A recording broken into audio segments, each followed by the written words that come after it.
إنه من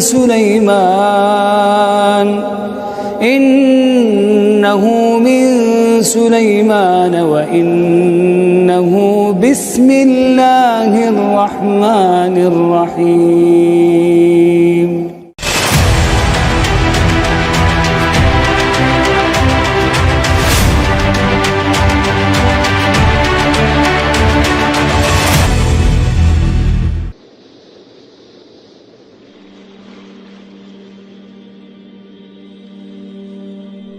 A'udzubillahiminasyaitonirrajim. Bismillahirrahmanirrahim. Assalamualaikum warahmatullahi wabarakatuh. Alhamdulillahi wahda, wassalatu wassalamu ala rasulillah. Alif Lam Mim. Kitab Al-Quran ini tidak ada keraguan di dalamnya, petunjuk bagi mereka yang bertakwa, yaitu mereka yang beriman kepada yang gaib, yang mendirikan sholat dan menafkahkan sebagian rizki yang kami anugerahkan kepada mereka, dan mereka yang beriman kepada kitab Al-Quran yang telah diturunkan kepadamu dan kitab-kitab yang telah diturunkan sebelummu, serta mereka yakin akan adanya kehidupan akhirat. Mereka itulah yang tetap mendapat petunjuk dari Rabb mereka, dan merekalah orang-orang yang beruntung. Quran Surah Al-Baqarah ayat 1-5.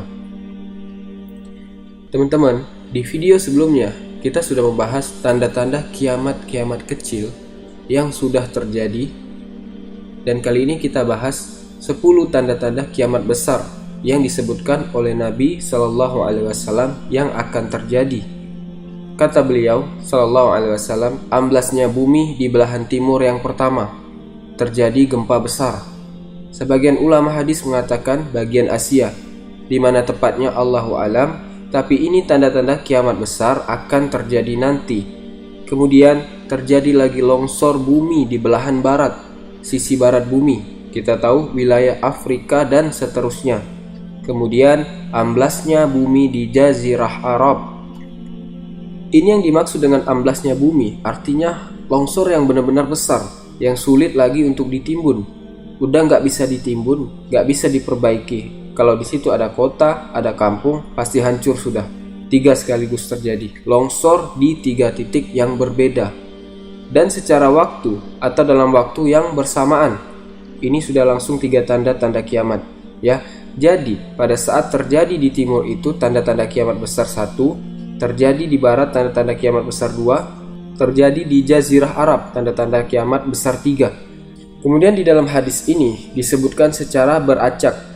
Nanti sebentar setelah saya terjemahkan hadis ini, saya akan sebutkan urutannya. Lalu kata Nabi SAW, kabut yang menutupi bumi, dukhon. Kemudian ada Dajjal. Jadi kabut itu dihitung dalam hadis ini keempat, Dajjal yang kelima. Kemudian yang keenam, binatang melata. Sudah kita bahas di video sebelumnya tentang binatang melata ini, Dabbah. Yang ketujuh, keluarnya Ya'juj dan Ma'juj. Kemudian yang kedelapan, matahari terbit dari tempat terbenamnya. Yang kesembilan, keluarnya api dari perut kota Aden yang menghalau manusia, sulit manusia tidak bisa melalui Jazirah Arab. Kemudian yang ke-10, turunnya Isa ibn Maryam. Tentu saya katakan tadi, hadis ini disebutkan dan disepakati oleh para ulama sifatnya teracak, karena cukup banyak dalil-dalil yang lain yang mengurut kejadian ini. Urutan yang pertama dari 10 ini adalah keluarnya Dajjal. Ini urutan pertama. Dajjal adalah diambil dari kata-kata Dajjala yang berarti kekacauan. Ciri-ciri Dajjal disebutkan dalam banyak hadis yang sahih adalah mata kanannya yang paling pertama rusak seperti anggur kering. Kata Nabi SAW dalam hadis sahih, ketahuilah Dajjal buta mata kanannya dan Tuhan kalian tidak buta, karena dia akan mengaku sebagai Tuhan. Kemudian dia orangnya memiliki kulit yang kehitam-hitaman serta memiliki dahi yang lebar. Setiap orang beriman bisa membaca di dahinya tertulis 3 huruf kafaro. Semua orang yang ngerti tulisan Arab, tidak ngerti tulisan Arab pun akan bisa tahu dan baca itu kafaro, kufur. Rambutnya keriting dan orangnya sangat tinggi besar. Kata Nabi SAW, kalau kalian dengar Dajjal keluar di satu lokasi, maka menghindarlah. Walaupun kalian harus lari ke gunung, dia akan keluar membuat kerusakan selama 40 hari. Kata Nabi Shallallahu Alaihi Wasallam, 40 hari itu sehari seperti setahun, sehari yang kedua seperti sebulan, sehari yang ketiga seperti sepekan, dan sisa-sisa harinya seperti hari kalian, hari-hari biasa. Dia akan keliling ke muka bumi semuanya, dan kata Nabi Shallallahu Alaihi Wasallam, seluruh bumi ini akan dimasuki oleh Dajjal. Tidak tertinggal satu lorong, gang, jangankan kota atau desa, kecuali Dajjal akan masuk ke dalamnya. Kecuali Madinah dan Mekah tidak bisa dimasuki oleh Dajjal. Kata Nabi SAW dalam hadis sahih, karena di setiap pintu gerbangnya Mekah dan Madinah, malaikat menghunuskan pedangnya dan menghalau Dajjal, sehingga Dajjal tidak bisa masuk. Pada saat dia tiba di Palestina, waktu yang bersamaan di kota-kota Madinah berkecamuk, kaum muslimin sepakat semua keluar untuk mengejar Dajjal dan membunuhnya. Keluarlah dari kota Madinah satu orang yang namanya seperti nama Nabi Muhammad Sallallahu Alaihi Wasallam, Muhammad bin Abdillah, dan dia dari turunan Nabi Sallallahu Alaihi Wasallam juga. Dan orang ini punya julukan Mahdi, dikenal dengan Imam Mahdi. Inilah tanda-tanda kiamat yang kedua. Pada saat dia tiba di Mekah, dibaiatlah oleh banyak kaum muslimin. Tidak disebutkan jumlah pasukannya, maka terbentuklah pasukan jihad yang mengejar Dajjal menuju ke Palestina. Lalu keluar tanda-tanda kiamat ketiga, langsung berentetan semua ya. Tanda-tanda kiamat besar yang ketiga adalah pada saat pasukan Imam Mahdi dengan pasukan jihad itu tiba di Darul Baido namanya. Hadis menyebutkan di menara itulah, di masjid itulah Imam Mahdi mampir sholat asar bersama pasukannya. Dikatakan Isa alaihissalam akan turun sambil memegang kedua sayapnya malaikat, dan dari rambutnya yang basah meneteskan air, maka dia pun turun lalu kemudian dia masuk. Dan orang-orang pada saat itu mengenalnya kalau dia adalah Isa, dan mereka sudah tahu ini masanya keluarnya Dajjal. Karena Imam Mahdi sudah ada, mereka tahu sebentar lagi akan turun Isa alaihissalam. Sudah ada informasi seperti yang saya sampaikan sekarang di video ini. Teman-teman yang dengar sudah tahu tandanya. Nah, itu nanti muslimin di zaman itu sudah tahu semua. Sholatlah mereka, kemudian mereka menuju ke Palestina. Ringkas kisah adalah Nabi Isa alaihissalam akhirnya tiba dengan pasukan mujahidin di depan pintu gerbang Babulud. Dajjal mengatakan, bukakan pintu gerbang, mereka tidak akan mampu melawan kita. Karena pasukannya Dajjal mereka memang banyak. Maka Dajjal dengan sombongnya menunggu di depan pintu gerbang. Pada saat dibuka, Dajjal kaget melihat ada Nabi Isa alaihissalam. Dan pada saat itu, kata Nabi SAW, Dajjal paham kalau sudah tiba ajalnya. Begitu melihat Isa alaihissalam, dia lari dan badannya sambil meleleh di depan para pengikutnya. Pada saat Dajjal mati, pengikutnya pada ketakutan semua karena mereka anggap Dajjal Tuhan. Mereka anggap Dajjal orang yang perkasa, orang yang kebal, beragam macam kelebihan. Mereka kaget pada saat Dajjal mati. Maka bertebaranlah mereka dan akhirnya mereka ada yang sembunyi di bawah pohon dan di belakang batu-batu. Kemudian batu dan pohon akan memberikan penjelasan, "Hei muslim, ini Yahudi, bunuhlah." Maka dibunuhlah pada saat itu mereka. Lalu Nabi Isa alaihissalam memimpin di muka bumi. Dan kata Nabi sallallahu alaihi wasallam, pada saat itu Islam, agama Islam yang dibawa oleh Nabi sallallahu alaihi wasallam akan masuk ke semua rumah. Semua rumah di muka bumi enggak tersisa. Satu dunia ini semuanya Islam. Hadis sahih.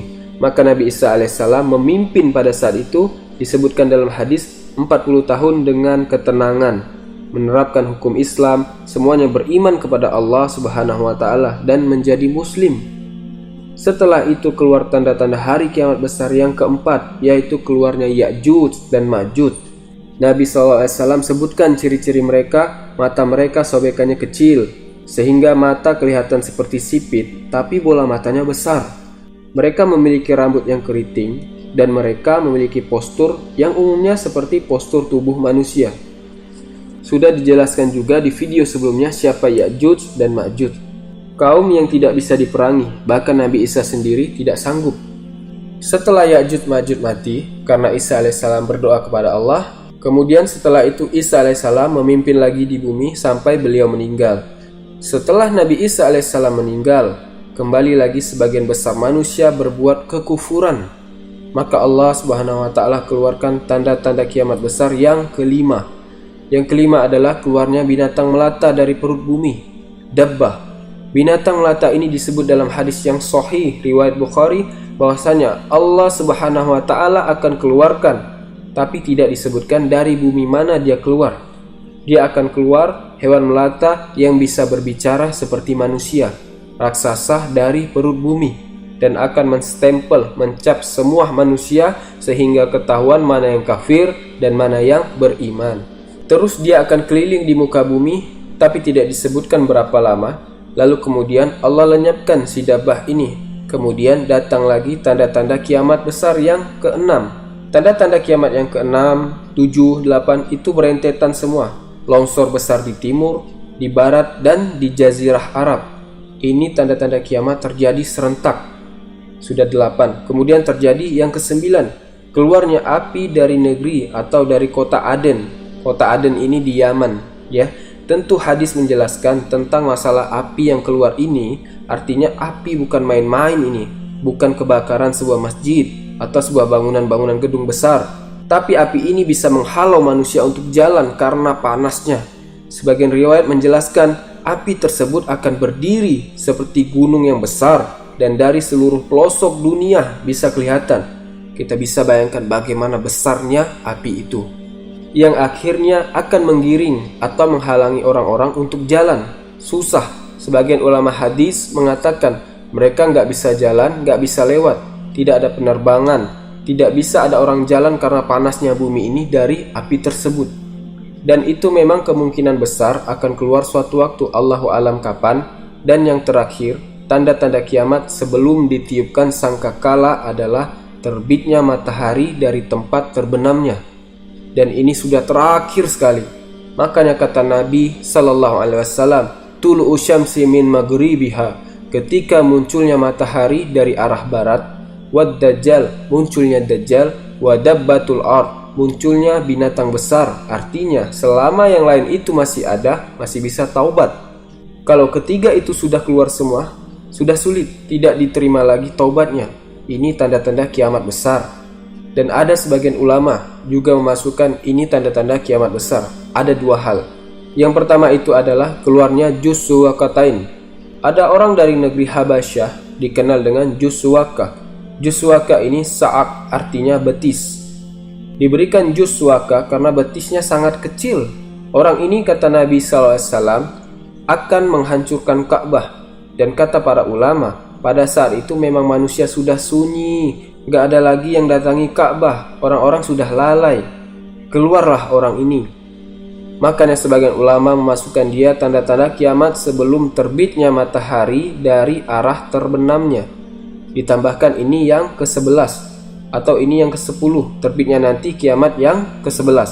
Kata Nabi SAW, dia akan mencabut batu-batu Ka'bah satu persatu sampai rata dengan tanah. Dan saya sedang dilihatkan oleh Allah sekarang bagaimana pada saat dia mencabut batu itu. Hadis sahih riwayat Bukhari, Muslim. Yang terakhir, yang kedua, yang berhubungan juga dengan tanda-tanda kiamat, ada yang masukkan kiamat kecil, tapi ini lebih dekat dengan kiamat besar. Orang yang terakhir meninggal itu adalah orang asli dari suku Madinah yang sedang mengembala kambing. Kata Nabi SAW, orang yang terakhir meninggal dari kalian, kalangan manusia, semua orang sudah mati, tinggal dia sendiri. Tapi dia nggak tahu, dia lagi mengembala kambingnya. Kemudian dia masuk dengan gembalanya ke kota Madinah. Dia temukan semuanya tidak ada kehidupan, nggak ada orang, nggak ada binatang, nggak ada apa-apa, tinggal dia sendiri. Pada saat dia meletakkan telapak kakinya di kota Madinah, maka pada saat itulah dia meninggal. Dan inilah manusia terakhir meninggal sebelum ditiup sangkakala terakhir. Allahu alam. Semoga video ini bermanfaat dan menambah keimanan kita. Yang benar datangnya dari Allah dan yang salah dari saya sendiri. Subhanakallahumma bihamdika asyhadu an la ilaha illa anta astaghfiruka wa atubu ilaik. Assalamualaikum warahmatullahi wabarakatuh.